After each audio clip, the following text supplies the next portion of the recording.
All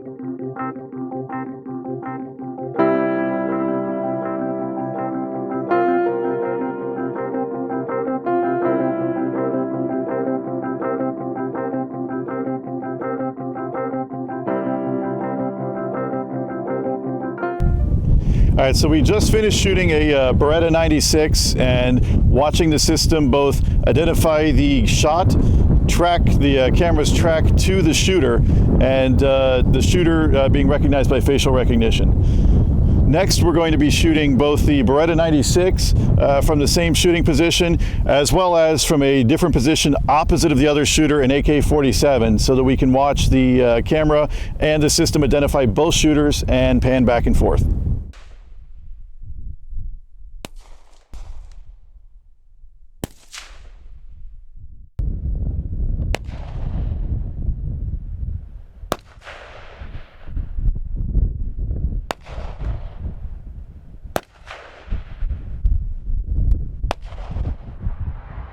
So here we see shooter 1 with the rifle.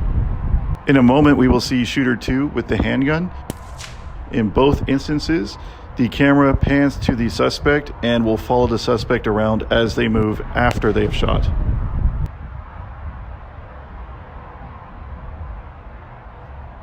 Next up, we'll see an example of how the system ignores background noise and filters out only the gunshots. I think the winds are forecast to be around 20 to 30 miles an hour steady with 40-mile-an-hour gusts. So it is a very windy day in North Texas. One of the things we do want to demonstrate is that even in a very windy, very loud environment, the solution is still able to do everything that we're showcasing. Loud car stereo playing, horns honking in the background, kind of an urban environment. If you look up at our PTZ camera, we have all this ambient noise going, and the PTZ is not reacting to it. What you'll see is a gunshot now. PTZ moves to the shooter, still not detecting any of this ambient noise. 85. Yeah, we're at between a 90 to 95 dB on average, which is extremely loud. Very windy, no issues at all detecting the gunshot. Yep, so ambient noise anywhere from 85 to over 100 decibels within 10, 15 feet of our ATD acoustic threat detection sensor. Not fazed by it. No false alarms from this right here.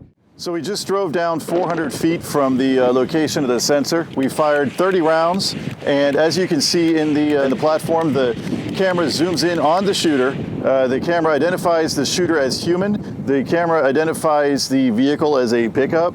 And then as we drive off, it follows the vehicle. And then when we pulled up here at the end, in the platform, you'll see that it recognized the license plate through the LPR functionality.